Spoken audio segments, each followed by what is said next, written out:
Hello, friends. As a child, and even now, I have always been in love with how cute a cash register is.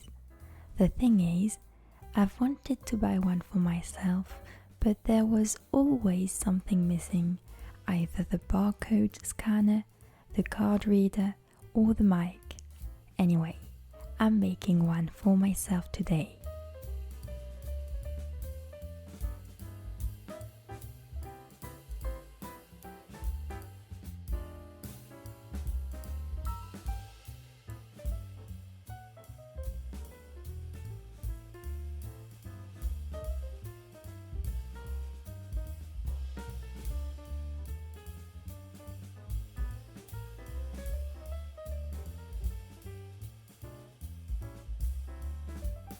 Since this dates back to my childhood, I wanted to learn more about memories and how they work.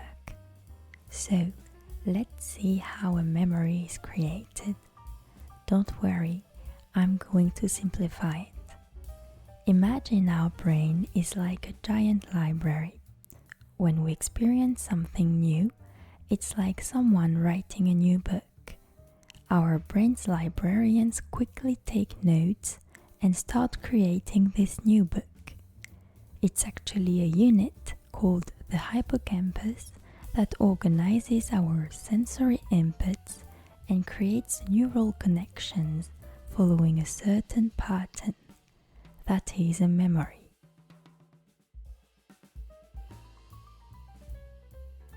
This new book or memory is then placed on a special shelf in the library so we can find it later. Different types of memories go to different sections of this library.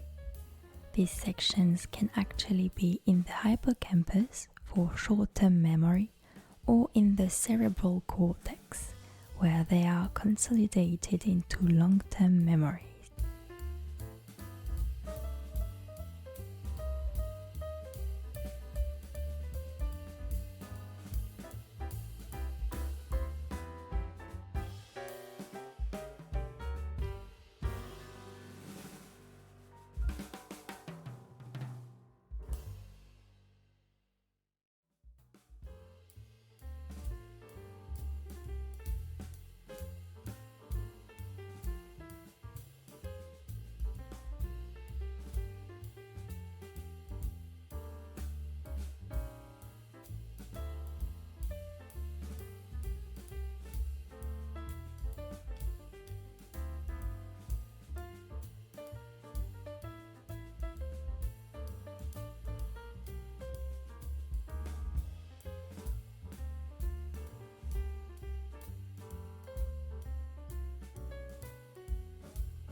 Now, over time, our brain sometimes pulls these books off the shelf to look at them again.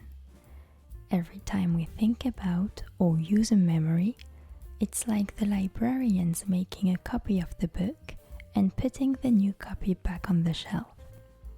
Sometimes details might get a little fuzzy or change slightly, like how a story might change each time we tell it. If a memory isn't used often, it might get dusty and hard to find, but it's still there. When we recall a memory, the neural connections are reactivated and the memory is reconsolidated. This process is called synaptic plasticity, the ability of synapses to strengthen or weaken over time.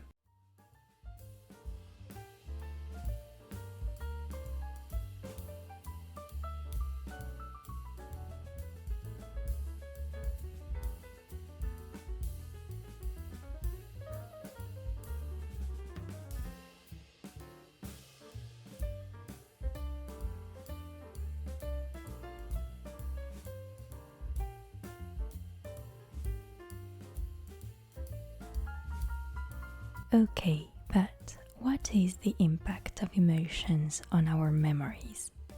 Well, after thinking of our brain like a giant library, let's think of it like a camera. When something happens to us, our brain takes a picture to remember it. If something makes us feel really happy, scared, or sad, it's like the camera lens gets super sharp and focused. This means the picture or memory is much clearer and easier to remember. In reality, the amygdala, which is the brain's emotion center, becomes highly active at that moment. The interaction between the amygdala and the hippocampus strengthens the memory, making it more likely to be stored in long-term memory. This is why emotionally significant events are often remembered more vividly and for longer periods. Additionally, the stress hormones released during the emotional experiences can further enhance our memory retention.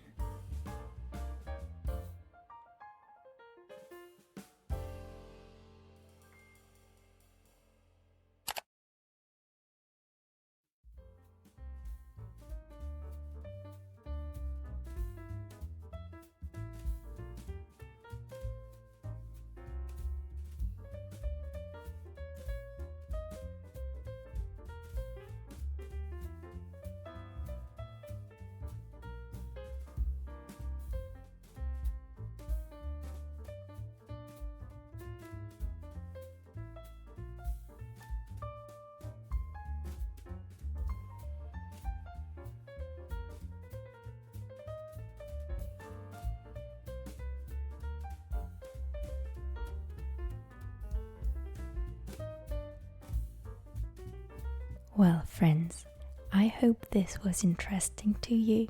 Let me know what childhood memory has stuck with you until now, and I will see you very soon.